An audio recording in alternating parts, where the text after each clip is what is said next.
இயேசுவே புகலிடம், நம் இயேசுவே புகலிடம்.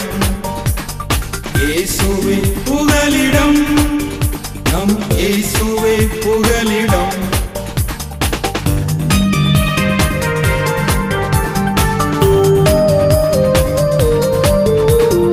ஆறுகளை நாங்கள் கடக்கும் போதும், மலைகளை தாண்டி நடக்கும் போதும், ஆறுகளை நாங்கள் கடக்கும் போதும், மலைகளை தாண்டி நடக்கும் போதும், இம்மட்டும் எங்களை இவை போல் காத்தது சுவிசேஷம் சொல்வதற்கு. இயேசுவே புகலிடம், நம் இயேசுவே புகலிடம். இயேசுவே புகலிடம், நம் இயேசுவே புகலிடம். இன்றைக்கும் நான் உங்கள் மத்தியில் கைவிடாத தேவனுடைய வல்லமையை குறித்து உங்களிடத்தில் பேச வாஞ்சிக்கிறேன். இன்றைக்கு அதற்கு நான் ஆதாரமாக எடுத்துக்கொண்ட வேத பகுதி சங்கீதம் 9வது சங்கீதத்தினுடைய 10வது வசனம். கர்த்தாவே உம்மை தேடுகிறவர்களை நீர் கைவிடுகிறதில்லை. கர்த்தாவே உம்மை தேடுகிறவர்களை நீர் கைவிடுகிறதில்லை. ஆகையால் உமது நாமத்தை அறிந்தவர்கள் உம்மை நம்பி இருப்பார்கள். உமது நாமத்தை அறிந்தவர்கள் உம்மை நம்பி இருப்பார்கள். எல்லாரும் சேர்ந்து சொல்லுவோமா? கர்த்தாவே, கர்த்தாவே உம்மை தேடுகிறவர்களை நீர் கைவிடுகிறதில்லை. ஆதலால் உமது நாமத்தை அறிந்தவர்கள் உம்மை நம்பி இருப்பார்கள். ஆமென் சொல்லுங்களேன். அல்லேலூயா. இந்த வார்த்தையினுடைய மகத்துவத்தை, சத்துவத்தை ஒரு சில மணி நேரங்கள் தியானிப்பதற்கு எனக்கு ஒரு வாய்ப்பு கிடைத்தது. அப்படி தியானிக்கும் பொழுது, ஆதலால் உமது நாமத்தை அறிந்தவர்கள் உம்மை நம்பியிருப்பார்கள். கிறிஸ்துவின் பிள்ளைகளாகிய நமக்கு, கிறிஸ்தவர்களாகிய நமக்கு, விசுவாச குடும்பங்களாகிய நமக்கு ஒரே ஒரு நம்பிக்கை தான். நாம் நம்பி இருக்கக்கூடிய அந்த ஜீவனுள்ள தேவனாகிய கர்த்தர் ஒரு நாளும் நம்மை கைவிட மாட்டார் என்று சொல்லக்கூடிய அந்த ஒரு நம்பிக்கை நமக்கு உண்டு. எல்லா சூழ்நிலைகளிலேயும் அவர் நமக்கு போதுமானவராய் இருந்தது மாத்திரமல்ல, அவர் நம்மை கைவிடாத தேவனாக நம்முடைய வாழ்க்கையில கர்த்தர் இருந்திருக்கிறார். இந்த வார்த்தையை கேட்கக்கூடிய உங்கள் கடந்த நாட்களில தேவன் உங்களை நடத்தி வந்த ஒவ்வொரு காரியங்களையும் நீங்கள் நினைத்து பார்க்க வேண்டும். நம்மை கைவிடாத தேவனுக்கு நாம் என்ன செய்து கொண்டிருக்கிறோம்? அந்த தேவனுடைய நாமத்துக்காக, அவருடைய ராஜ்யத்திற்காக சுவிசேஷம் அறிவிக்கக்கூடிய காரியங்களில் நாம் எப்படி இருக்கிறோம் என்பதை நாம் தியானிக்க போகிறோம். அதற்கு இன்னும் ஒரு வசனத்தை நாம் எடுத்துக்கொள்ள முடியும். ஏசாயா 41வது அதிகாரத்தில் உள்ள 17வது வசனம். ஏசாயா 41 அதில் உள்ள 17வது வசனம். சிறுமையும் எளிமையுமானவர்கள் தண்ணீரை தேடி, சிறுமையும் எளிமையுமானவர்கள் தண்ணீரை தேடி, அது கிடையாமல் அவர்கள் நாவு தாகத்தால் வரலும் போது கர்த்தராகிய நான் அவர்களுக்கு செவி கொடுத்து இஸ்ரவேலின் தேவனாகிய நான் அவர்களை கைவிடாதிருப்பேன். நல்ல கவனிங்க. இந்த இரண்டு வசனங்களையும் வைத்து நாம் தியானிக்கும் பொழுது, முதலாவது அவருடைய நாமத்தை அறிந்தவர்கள் அவரை நம்பி இருப்பார்கள். இரண்டாவது வசனத்தை பார்க்கும் பொழுது, நாம் அவரிடத்தில் கேட்கக்கூடிய காரியங்களுக்கு அவர் செவி கொடுக்கிறது மாத்திரமல்ல, அவர் செய்யக்கூடிய ஒரு வல்லமையான காரியம், இஸ்ரவேல் தேவனாகிய நான் அவர்களை கைவிடாதிருப்பேன். ஆமென் சொல்லுங்க. அல்லேலூயா, அல்லேலூயா. அருமையான தேவஜனமே, கைவிடாத இந்த தேவன் நம்முடைய வாழ்க்கையில் செய்யக்கூடிய இந்த மகத்துவமான காரியங்களில் ஒன்று என்ன தெரியுமா? அவருடைய வலது கரத்தை நாம் பிடித்து கொள்ளணும். அவருடைய கரத்தை நாம் பிடித்து கொள்ளணும். சில சூழ்நிலைகளில் அவர் நம்முடைய கரத்தை பிடித்தது போல இருக்கும், சில சூழ்நிலைகளில் நம்முடைய கரம் அவரை பிடிப்பது போல இருக்கும். அப்பப்போ நான் சொல்லுகிற காரியம், அவ்வப்போது ஒவ்வொருவருடைய வயசுக்கு ஏற்றபடி, ஒவ்வொருத்தருடைய வசதிகளுக்கு ஏற்றபடி, ஒவ்வொருத்தருடைய வளர்ச்சிக்கு ஏற்றபடி தேவன் நம்மோடு இருக்கிறாரா? அவர் நம்மை கைவிடக்கூடிய நிலைமையில் நாம் இருக்கிறோமா, அல்லது நாம் கைவிடப்படக்கூடிய ஒரு கூட்டத்தில் போயிடுவோமா என்று சொல்லி அடிக்கடி நாம் நினைத்து கொள்ள வேண்டும். அடுத்ததாக நான் உங்களுக்கு ஒரு காரியத்தை நான் பகிர்ந்து கொள்ள வாஞ்சிக்கிறேன். 1 நாளாகமம் 28வது அதிகாரத்தை திருப்பிக் கொள்ளுங்கள். 1 நாளாகமம் 28 அந்த வசனத்திலே சொல்லப்பட்டிருக்கக்கூடிய ஒரு காரியத்தை நாம் தியானிக்க போகிறோம். 1 நாளாகமம் 28 அதில் உள்ள 20, 21 வசனங்கள். தாவீது தன் குமாரனாகிய சாலோமனை நோக்கி, நீ பலங்கொண்டு தைரியமாய் இருந்து இதை நடப்பி, நீ பயப்படாமலும் கலங்காமலும் இரு. தேவனாகிய கர்த்தர் என்னும் என் தேவன் உன்னோட இருப்பார். கர்த்தருடைய ஆலயத்தை கர்த்தருடைய ஆலயத்தை கட்டுவதற்கு அடுத்த சகல கிரியைகளை நீ முடித்து தீருமட்டும் அவர் உன்னை விட்டு விலகவும் மாட்டார். உன்னை கைவிடவும் மாட்டார். இதோ தேவனுடைய ஆலயத்து வேலைக்கெல்லாம் ஆசாரியர் லேவியருடைய வகுப்புகள் இருக்கிறது. அந்த எல்லா கிரியைக்கும் சகலவித வேலையிலும் நிபுணரான மனப்பூர்வமுள்ள சகல மனுஷரும் உன் சொற்படியெல்லாம் கேட்கும் பிரபுக்களும் சகல ஜனங்களும் உன்னிடத்தில் இருக்கிறார்கள் என்றார். ஆமென் சொல்லுங்களேன். அல்லேலூயா. நல்லா கவனிங்க. இந்த வசனம் தாவீது தன்னுடைய குமாரனாகிய சாலோமன் தேவாலயம் கட்டக்கூடிய பணிகளில் அவர் கொடுத்த ஒரு ஆலோசனை. அவரால் கட்ட முடியாத ஒன்றை இவர் கட்டுகிறார், இவரை வைத்து கட்டுவிப்பிக்கிறார். அப்படிப்பட்ட அந்த நாட்களில் அவன் சொன்ன ஒரு ஆலோசனையில் ஒன்று என்ன தெரியுமா? நீ பலங்கொண்டு தைரியமாக இருந்து இதை நடப்பி. ஒருவேளை இந்த வார்த்தையை கேட்டுக்கொண்டிருக்கக்கூடிய நீங்கள் ஒரு வீடு கட்டணும் என்பது பல வருட கனவாக இருக்கலாம். ரொம்ப நாட்களாக ஒரு வீட்டை கட்ட வேண்டும், எப்படி ஆகிலும் நமக்கு ஒரு வீடை சொந்தமாக கட்டணும்னு சொல்லி பல வழிகளில் நீங்கள் திட்டம் போட்டு அது ஒருவேளை இன்றைக்கு குறை வேலை நின்று கொண்டிருக்கலாம், அல்லது அது நிறைவேறாமல் போயிருக்கலாம், ஒரு இடம் கூட வாங்க முடியாமல் போயிருக்கலாம், அல்லன்னு சொன்னால் ஒரு கட்டடத்தை கட்டணும்னு சொல்லி திட்டம் போட்டு என்னென்னமோ காரியத்தை யோசித்து ஒன்றும் நடக்காமல் இருக்கலாம். ஆனால் இன்றைக்கு ஆண்டவர் உங்களுக்கு தருகிற ஒரு காரியம் என்ன தெரியுமா? நீங்கள் பலங்கொண்டு தைரியமாக இருந்து உங்களுடைய காரியத்தில் முதலாவது படி எடுத்து வைங்க. நீங்கள் முதலாவது படி எடுத்து வைக்கும் பொழுது ஆண்டவர் உங்களுடைய கரங்களை பிடித்துக் கொள்வார், நீங்கள் அவருடைய கரத்தை பிடித்துக் கொள்வீர்கள். ஒருவேளை அது உங்களுடைய தனிப்பட்ட வாழ்க்கையில் உள்ள எந்த காரியமாக இருந்தாலும் இன்றைக்கு ஆண்டவர் உங்களுக்கு தருகிற இந்த ஆலோசனையின்படி முதலாவது படி நீங்க எடுத்து வைங்க. ஃபர்ஸ்ட் ஸ்டெப் நீங்க எடுத்து வைக்கும் பொழுது கர்த்தர் அதற்கு ஏற்ற வழி வாசல்களை திறந்து தருவார். அருமையான தேவஜனமே, தொடர்ச்சியாக நான் இந்த வசனத்தை படித்து பார்க்கும் பொழுது அதை கட்டி முடிக்கும் வரை அந்த வசனம் சொல்லுகிறது, நீ முடித்து தீரு மட்டும் அவர் உன்னை விட்டு விலகவும் மாட்டார், உன்னை கைவிடவும் மாட்டார். நல்ல கவனிங்க. இந்த வார்த்தையை நான் தியானிக்கும் பொழுது அதை கட்டி முடிக்கிறது வரைக்கும் அவர் உன்னை விட்டு விலக மாட்டார், உன்னை கைவிட மாட்டார். நீங்க கட்டி முடிச்ச உடனே அவர் எங்க இருப்பாரு? அந்த ஆலயத்தில் பிரசன்னமாக இருப்பார். ஆமென் சொல்லுங்க. ஹல்லேலூயா, ஹல்லேலூயா. அப்போ தேவன் ஆலயத்துக்குள் பிரசன்னமாக இருக்கிறார். வசனத்தின்படி அந்த ஆலயம் யாரு? அந்த ஆலயம் எங்க இருக்கு? நம்முடைய இருதயம் தான் நமக்கு, சொல்லுங்க, அந்த இருதயம் தான் நமக்கு ஆலயமாக இருக்கிறது. அப்ப இந்த இருதயத்துக்குள்ளால அவர் வாசமாக இருக்க வேண்டும் என்று சொன்னால் நம்மிடத்தில் இருக்கக்கூடிய வாழ்க்கை முறை, நம்மிடத்தில் இருக்கக்கூடிய குணாதிசயங்கள், நம்மிடத்தில் இருக்கக்கூடிய சுவாபங்களை குறித்து பரிசுத்த ஆவியானவர் உங்களோடு இடைபெற்று கொண்டிருக்கிறார். உங்களிடத்தில் இருக்கக்கூடிய சுவாப மாற்றங்கள் என்ன? நீங்கள் ஆண்டவருக்கு பிரியமுள்ள ஒரு வாழ்க்கை வாழுகிறீர்களா? வேறு பிரித்தெடுக்கப்பட்ட ஒரு வாழ்க்கை உங்களிடத்தில் இருக்குதா? இல்லை அன்னையிலிருந்து இன்னைக்கு வரைக்கும் ஒரே மாதிரி இருக்கிறீங்களா?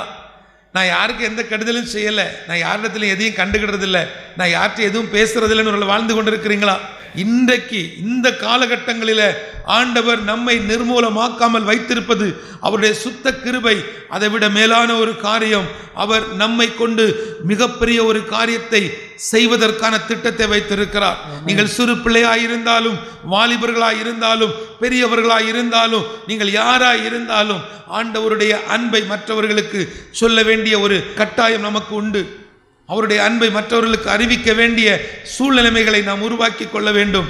எப்படி ஆகிலும் சமயம் வாய்த்தாலும் வாய்க்காவிட்டாலும் திரு வசனத்தை ஜாக்கிரதையாய் பிரசங்கிக்கக்கூடிய ஒரு கிருபை நமக்கு வேண்டும். ஆமென் சொல்லுங்க. ஹல்லேலூயா. நமக்கு நேரம் கிடைக்கக்கூடிய நேரங்களில் நம்முடைய வேலை போக மற்ற நேரங்களில் சுவிசேஷத்தை அறிவிக்கக்கூடிய பணியை நாம் செய்யும் பொழுது அதனுடைய பலனை நம்முடைய தலைமுறை காண்பதை நீங்கள் உணர முடியும். அருமையான தேவஜனமே, இன்றைக்கும் கூட இந்த நாட்களில் ஆண்டவருடைய வல்ல பிரசனம் நம்மை சுற்றிலும் இருக்கிறது, நம்மை நடத்தி கொண்டிருக்கிறது. அவர் எந்த சூழ்நிலையிலையும் நம்மை கைவிடாமல் நடத்தி கொண்டிருக்கிறார். கைவிடாத அந்த தேவனுடைய வல்லமை இந்த நாட்களில் பல பகுதிகளில் நடைபெற்று கொண்டிருக்கிறது. எனக்கு மிகவும் பிரியமான என் அன்பு தேவஜனமே, இன்றைக்கு இந்த கைவிடாத தேவனுடைய வல்லமையை உணர்ந்து கொண்டிருக்கக்கூடிய நாம், ஆண்டவரே நீர் எனக்காக வைத்திருக்கக்கூடிய நன்மை என்ன, நீர் எனக்காக வைத்திருக்கக்கூடிய நன்மை என்ன, என்னுடைய குடும்பத்தை குறித்திய காரியம் என்ன என்று சொல்லி அவருடைய சமூகத்தில் நிற்கும் பொழுது ஆண்டவர் நம்மோடு இடைபடுவார். ஏனென்று சொன்னால் ஆண்டவர் அற்புதம் செய்யக்கூடியவர் மாத்திரமல்ல, அவர் நமக்கு அடையாளத்தை தருகிறவர் மாத்திரமல்ல, அவர் நம்முடைய வாழ்க்கையை புதிதாய் மாற்றக்கூடியவர், அவர் நமக்கு புதிய இருதயத்தை தரக்கூடியவர், நமக்கு ஒரு புதிய மனிதனாய் நம்மளை மாற்றக்கூடியவர் மாத்திரமல்ல, அவர் நம்மை அடுத்தடுத்த நிலைகளில் நம்மை அழைத்து செல்லக்கூடிய தேவன், கைவிடாத தேவன். ஒவ்வொரு சூழ்நிலைமைகளையும் நம்ம நடத்தி கொண்டிருக்கிறார். அருமையான தேவச்சனமே, இன்னும் ஒரு வசனத்தை நான் உங்களுக்காக வாசிக்க விரும்புகிறேன். 1 சாமுவேல் 12வது அதிகாரத்தில் உள்ள 22வது வசனம். 1 சாமுவேல் 12:22. கர்த்தர் உங்களை தமக்கு ஜனமாக்கி கொள்ள பிரியமானபடியினால் தமக்கு ஜனமாக்கி கொள்ள பிரியமானபடியினால் கர்த்தர் தம்முடைய மகத்துவமான நாமத்தின் நிமித்தம் தமது ஜனத்தை கைவிட மாட்டார், தமது ஜனங்களை கைவிட மாட்டார். ஆமென் சொல்லுங்களேன். அல்லேலூயா, அல்லேலூயா. ஆண்டவர் அவருடைய ஒரே நோக்கம் உங்களையும் என்னையும் அவர் தன்னுடைய ஜனமாய் மாற்றணும், அவருக்கான பிள்ளைகளாய் மாற்றணும். நீங்கள் அவரை மட்டும் சார்ந்து இருக்கணும், நீங்கள் அவரைத்தான் நம்பி இருக்கணும். அதுதான் அவருடைய எதிர்பார்ப்பு. நம்முடைய குடும்பங்களில் இது நடக்குது. அநேக குடும்பங்களில் பிள்ளைங்க திருமணம் முடிஞ்சு கணவருடைய வீட்டில் போனாலும் அந்த பிள்ளைகள் நம்மளை தான் சார்ந்து இருக்கணும்னு சொல்லி நிறைய பேர் இன்னைக்கு எதிர்பார்க்கிறோம். அதனுடைய காரியம் இன்றைக்கு நிறைய குடும்பங்களில் பிரச்சனைகள் எல்லாம் கவனிங்க. ஆண்டவர் நம்மிடத்தில் எதிர்பார்ப்பது நாம் பாதுகாப்பு இல்லாமல் போயிடக்கூடாது, வழி தப்பி போயிடக்கூடாது, தவறான காரியங்களில் போய்விடக்கூடாது என்பது தேவனுடைய சித்தமாக இருக்கிறது. ஆனால் குடும்பங்களில் எல்லாம் கவனிங்க, குடும்பங்களில் நாம் பிள்ளைகளுக்கு திருமணம் முடித்து விட்டதுக்கப்புறம் நம்ம என்ன செய்யக்கூடாது, அவங்களுக்கு ஜெபிக்கலாம், அவர்களுக்கு உதவி செய்யலாம், அவர்களை நீங்கள் நேசிக்கலாம், அவர்களை போஷிக்கலாம். ஆனால் நம்ம என்ன செஞ்சிடறோம், கல்யாணம் பண்ணி கொடுத்ததுக்கு பிறகும் நம்ம கூடவே இருக்கணும், நம்ம பிடியில் இருக்கணும். உங்கள் பிள்ளைகளை வளர்த்து ஆளாக்கும் பொழுது, உங்களுடைய பிள்ளைகளை அடுத்தடுத்த நிலைகளில் கொண்டு போகும் பொழுது, உங்கள் பிள்ளைகளுக்கு அவர்கள் இசைந்திருப்பதற்காக, எப்படி இசைந்திருப்பதற்காக தேவனால் நீங்கள் நியமிக்கப்பட்ட ஒரு துணையை தேர்ந்தெடுக்கிறீங்க. உங்கள் பிள்ளை ஒரு சரியான ஒரு குடும்பத்தில் போய் சேர்ந்தாச்சு. அதுக்கப்புறம் நம்ம என்ன செய்யக்கூடாது, அந்த பிள்ளைகளை வாழ்த்தி ஆசீர்வதித்து அந்த பிள்ளைகளை ஒவ்வொரு காரியங்களையும் உற்சாகப்படுத்தி ஒதுங்கிடணும். உட்காந்து டெய்லி காலையில் ஃபோன் பண்ணுறது, டெய்லி காலையில் நீ என்ன செய்கிற, தூங்குனியா, இருந்தியா, என்ன செய்த, அவர் என்ன சொன்னார், இவர் என்ன சொன்னார், அவா என்ன சொன்னா, இவா என்ன சொன்னான்னு கேட்டு கேட்டு கேட்டு கேட்டு நம்ம என்ன செய்கிறோம், ஒரு கட்டத்தில் அந்த பிள்ளைகளுடைய வாழ்க்கை சீரழிவதற்கு, அந்த பிள்ளைகளுடைய வாழ்க்கை பாழா போவதற்கு நாமளே ஒரு காரணமாக இருக்கிறோம். நான் எதுக்காக இந்த வார்த்தை உங்களுக்கு சொல்கிறேன்னா, நிறைய பிள்ளைகள், நிறைய வாலிப பிள்ளைகள், வாலிப பசங்க தங்களுடைய வாழ்க்கையில் ஒரு பெரிய எதிர்பார்ப்போடு, தங்களுடைய வாழ்க்கையில் பெரிய பொறுப்புகளோடு இருக்கிறாங்க. ஆனால் நாம் என்ன செய்கிறோம், நம்முடைய பிள்ளையை நம்ம கண்ட்ரோலில் வச்சுக்கிடணும், நம்ம பையன் நம்ம கண்ட்ரோலில் இருக்கணும்னு சொல்லக்கூடிய ஒரு காரியத்து நிமித்தம் இன்றைக்கு அநேக குடும்பங்களில் இப்படிப்பட்ட காரியங்கள் நடந்து கொண்டிருக்கிறது. ஒருவேளை உங்கள் குடும்பங்களில் அப்படிப்பட்ட காரியங்கள் இருக்கும் என்று சொன்னால் கைவிடாத இந்த தேவனை நீங்கள் பலமாய் பிடித்துக் கொள்ளுங்கள். உங்கள் குடும்பங்களில், உங்கள் உறவினர்களுடைய குடும்பங்களில் இப்படிப்பட்ட சம்பவங்கள் நடந்திருக்கும் என்று சொன்னால் இன்றைக்கு நீங்கள் அவர்களுக்கு நீங்கள் ஆலோசனை சொல்லுங்கள். அந்த பிள்ளைகளை வாழ விடுங்கள், அந்த பிள்ளைகளை பேச விடுங்கள். அவர்கள் சந்தோஷமாக இருப்பதற்கு நாம் வழிவகுத்து கொடுக்க வேண்டும். இன்றைய காலகட்டத்தில் பல சூழ்நிலைகளில் நம்முடைய குடும்பங்களில் தேவன் சில நேரங்களில் கர்த்தருடைய வல்லமை செயல்படாமல் இருப்பது போல தெரியும். சில சொல்லுவாங்க, எங்கள் காரியத்தில் ஆண்டவர் எந்த உதவியும் செய்யலை, அவர் எங்களுக்கு செயல்படாமல் இருப்பது போல தெரிகிறது என்று சொல்லி, கர்த்தர் செயல்பட வேண்டும் என்று சொன்னால் நாம் அவருக்கு பிரியமுள்ள ஒரு வாழ்க்கை வாழ வேண்டும். அவர் நம்முடைய வாழ்க்கையில் செயல்பட வேண்டுமானால் நாம் அவரை வருந்தி அழைக்க வேண்டும். நம்முடைய வீட்டுக்குள்ளால, இந்த படகாகி இந்த வீட்டுக்குள்ளே தான் அவர் இருக்கிறார். ஆனால் அநேக குடும்பங்களில் அவரை நாம் அழகாக தூங்க வச்சிட்டோம், அந்த போட்டுக்குள்ளே தான் அவர் இருக்கிறாரு, நம்ம வீட்டுக்குள்ளே தான் அவர் இருக்கிறார். ஆனால் அவர் என்ன செஞ்சிட்டோம்?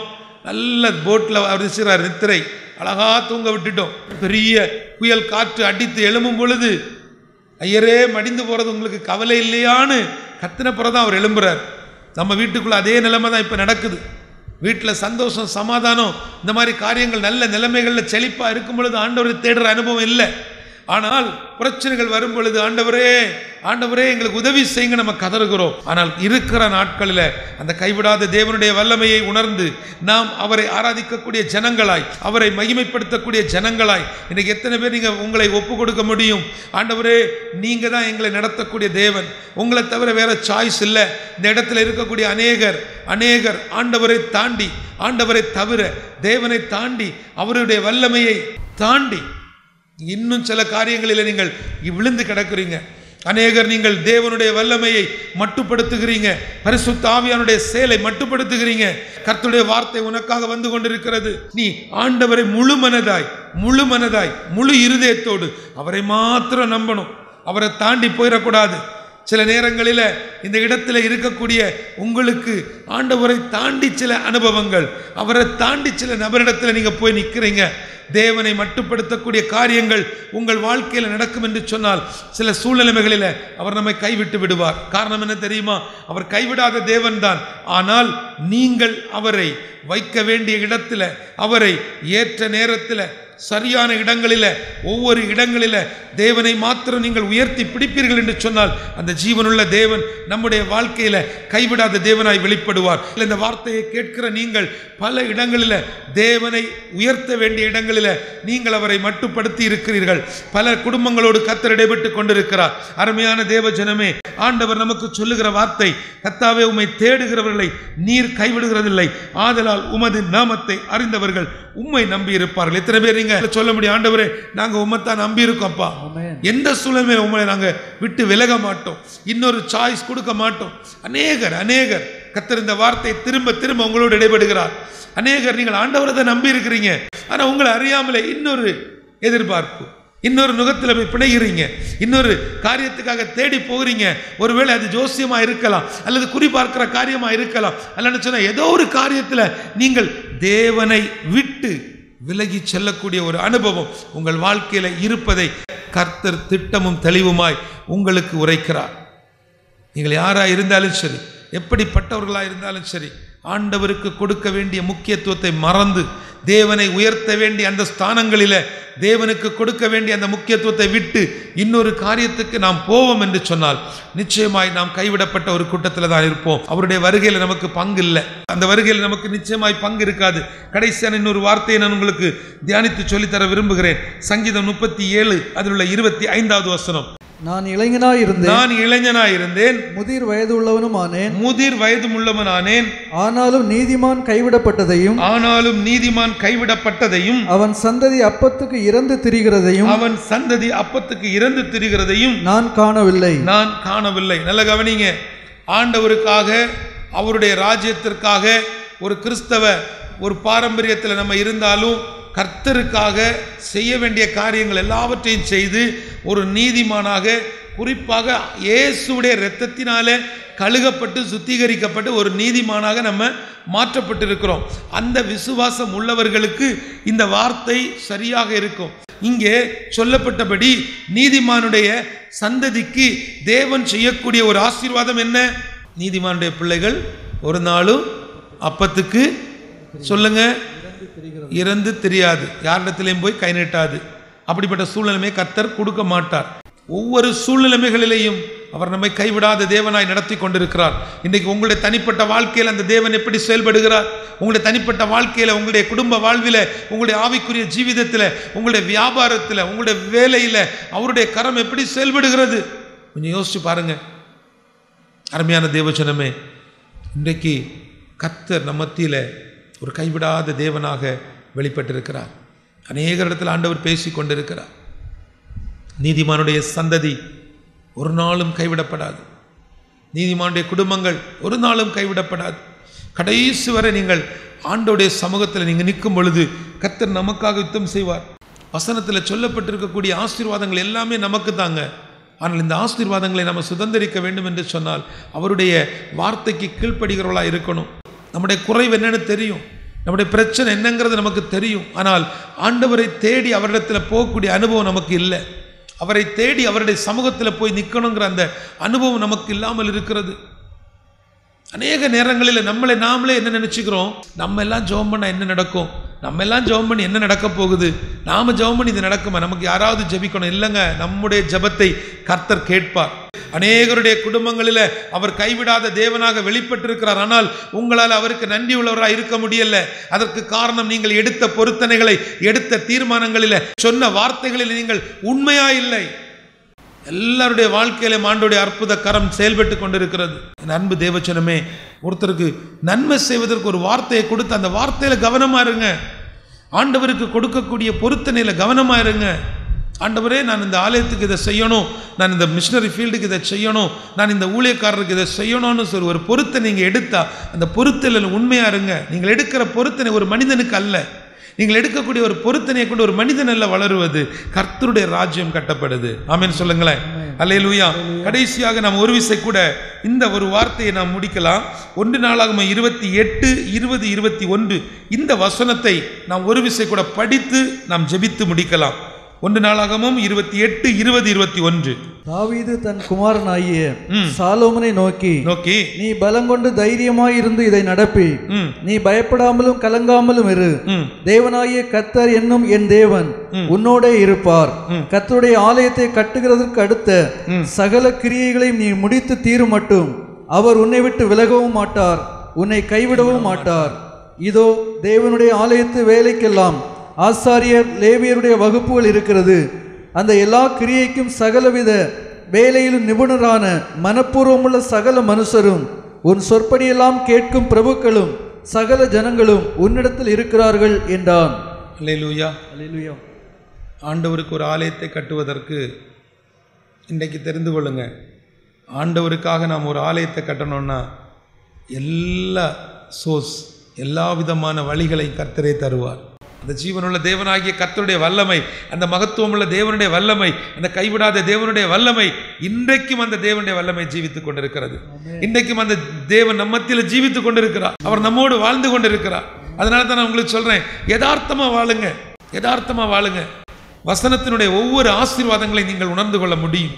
இந்த வசனத்தில் சொல்லப்பட்டிருக்கக்கூடிய ஒவ்வொரு நன்மைகளையும் நீங்கள் புரிந்து கொள்ள முடியும். இந்த வசனத்தினுடைய ஒவ்வொரு தெளிவுகளையும், இந்த வசனத்தில் கொடுக்கப்பட்ட ஒவ்வொரு மறைபொருட்களையும் நீங்களும் நானும் எளிதாக புரிந்து கொள்ள முடியும். அதுக்கு ஒரே ஒரு காரணம் என்ன தெரியுமா? இந்த கைவிடாத தேவன் என்னோடு கூட இருக்கிறார், அவர் என்னோடு இருக்கிறார், அவருக்காக நான் இருக்கிறேன். எனக்கு கொடுக்கப்பட்ட ஊழியம், எனக்கு கொடுக்கப்பட்ட குடும்பம், எனக்கு தரப்பட்ட வேலை, எனக்கு தரப்பட்ட வியாபாரம், என்னுடைய காரியத்தில் நான் கவனமாக இருப்பேன் என்று சொல்லி நம்மை நாமே ஒப்புக் கொடுக்கும் பொழுது எந்த ஒரு வீண் காரியங்களிலையும், எந்த ஒரு வீண் அலுவல்களையும் நம்ம சிக்கிக்கொள்ளாதபடிக்கு அவரை மாத்திரம் நம்பி இருக்கும் பொழுது அவர் நமக்கு கைவிடாத தேவனாய் வெளிப்படுவார். அவர் உங்களை கைவிட மாட்டார், உங்களை வெட்கப்படுத்த மாட்டார், உங்களை வேதனைப்படுத்த மாட்டார். எந்த சூழ்நிலையிலையும் அவர் உங்களை ஒரு நாளும் தள்ளிவிட மாட்டார். எல்லாரும் அப்படி எழும்பலாம்.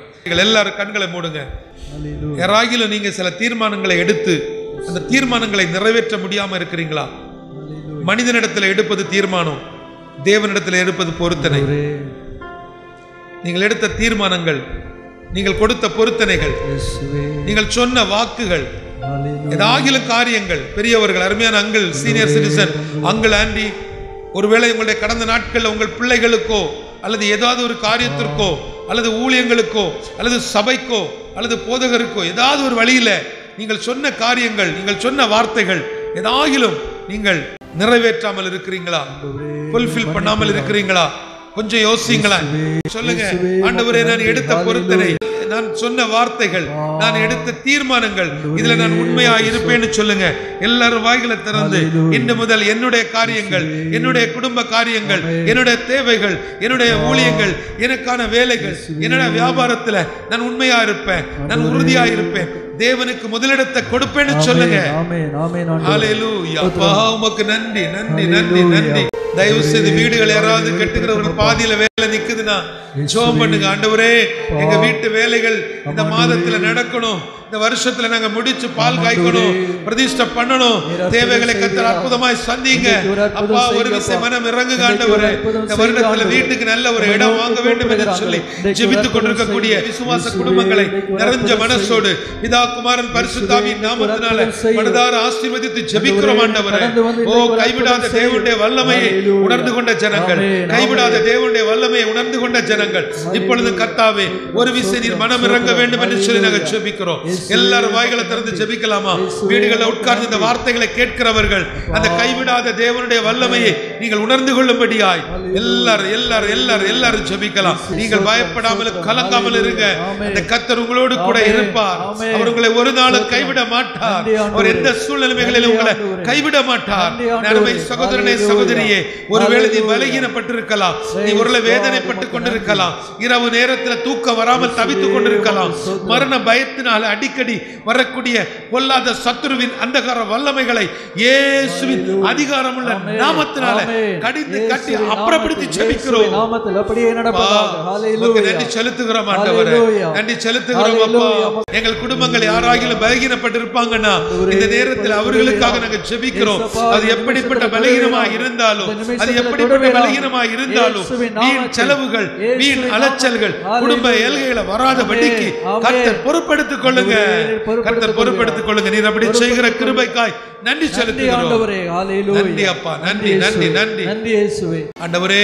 எங்கள் குடும்பங்களில பிள்ளைகளுடைய மேல் படிப்புக்காக பெரிய ஒரு பண தேவை இருக்குப்பா. எங்க பிள்ளைகளுடைய திருமணத்திற்காக ஒரு பெரிய பண தேவை இருக்குது. அந்த பண தேவைகளை சந்திப்பது நமக்கு லேசான காரியம். எந்த வீண் செலவுகள்லையும், எந்த வீண் கடன்கள்லையும் ஆண்டவரே, வீணான அலைச்சல்கள்லையும் எங்கள் குடும்பங்கள் மாட்டிக்கொள்ளாதபடிக்கு கர்த்தர் பொறுப்படுத்திக் கொள்ளுங்க. பரிசுத்த ஆவியானவருடைய பரிசுத்த தொடுதல் இப்பொழுது தொடுவதாக. ஆவியுடைய அபிஷேகத்தினால நிரப்புங்க. வெளி தேசத்தில் இருக்கக்கூடியவங்க, வெளி நாடுகள்ல இருக்கக்கூடியவங்க ஆண்டவரே, எல்லையில பணியாற்றக்கூடியவங்க, காவல்துறையில இருக்கக்கூடியவங்க, அட்வொகேட்டா இருக்கக்கூடியவங்க, இன்னுமாக பிசினஸ் பீப்புளுக்காக நாங்க ஜெபிக்கிறோம் ஆண்டவரே. அப்படிப்பட்ட நல்ல வேலையில இருக்கக்கூடிய ஒவ்வொருவரையும் கர்த்தர் நீர் ஆசீர்வதியும், பலப்படுத்தும், அன்பினால நிரப்புங்க, நிரப்புங்கப்பா, நிரப்புங்க, நிரப்புங்க. உங்க வல்லமையினால நிரப்புங்க, உங்க கிருபையினால நிரப்புங்க, உங்க அன்பினால நிரப்புங்க, நிரப்புங்க, நிரப்புங்க. நமக்கு நன்றி செலுத்துகிறோம். நல்ல தெய்வமே, நீர் எங்களோடு இடைப்பட்டதுக்காய் நன்றி, நீர் எங்களோடு பேசி இருப்பதற்காய் நன்றி. ஜனங்கள் எந்த சூழல மேலையும் வீணான கண்ணிகளில சிக்கி கொண்டு விடாதபடிக்கு கர்த்தர் ஒரு விஷயம் மனம் இறங்குங்க. குடும்பத்தில் ஆண்டவரே கஷ்டப்படக்கூடிய சகோதரர்கள், கஷ்டப்படக்கூடிய சகோதரிகள் ஆண்டவரே, எங்களுடைய குடும்பத்தில் யாராகிலும் ஒன்றுமில்லாத நிலைமையில இருக்காங்கன்னா அவர்களுடைய அவசர தேவைகளுக்கு எங்களால் இயன்ற காரியத்தை நல்ல சமாரியனை போல குற்றுயிராய் கிடக்கக்கூடிய அந்த குடும்பங்களுக்கு உதவி செய்ய கர்த்தர் எங்கள் கரங்களை பலப்படுத்தும். இன்று முதல் அநேகர் தீர்மானம் எடுத்திருக்கிறாங்க. அவர்கள் எடுத்த தீர்மானத்தில், அவர்கள் எடுத்த பொருத்தனைகளில், அவர்கள் சொன்ன வார்த்தைகளில் உண்மையாய் இருக்க கர்த்தர் கிருபை பாராட்டுங்க. பரிசுத்த ஆவியானுடைய ஒரு பரிசுத்தத்தில் ஒரு டிவைன் டச் இப்பொழுது நடக்கட்டும் ஆண்டவருடைய பரிசுத்த தொடுதல் நடக்கட்டும். வீடுகளில் இந்த வார்த்தைகளை கேட்கக்கூடியவர்களுக்குள்ள அப்படிப்பட்ட ஒரு பரிசுத்த தொடுதல் இப்பொழுதே நடக்கட்டும். உமக்கு நன்றி ஆண்டவரே. துதி கன மகிமை எல்லாவற்றையும் அப்பா ஒருவருக்கே செலுத்துகிறோம். இயேசுவின் மூலம் ஜெபிக்கிறேன் நல்ல பிதாவே, ஆமென், ஆமென். காலை முதல் அந்தி மாலை வரை கருத்தாய் ஜெபித்திடுவோம். ஆதி முதல் அந்தம் வரை உம்மையே நம்பிடுவோம். காலை முதல் அந்தி மாலை வரை கருத்தாய் ஜெபித்திடுவோம். ஆதி முதல் அந்தம் வரை உம்மையே நம்பிடுவோம். உமதன்புக்கு என்ன சொல்லுவேன், உம் நாம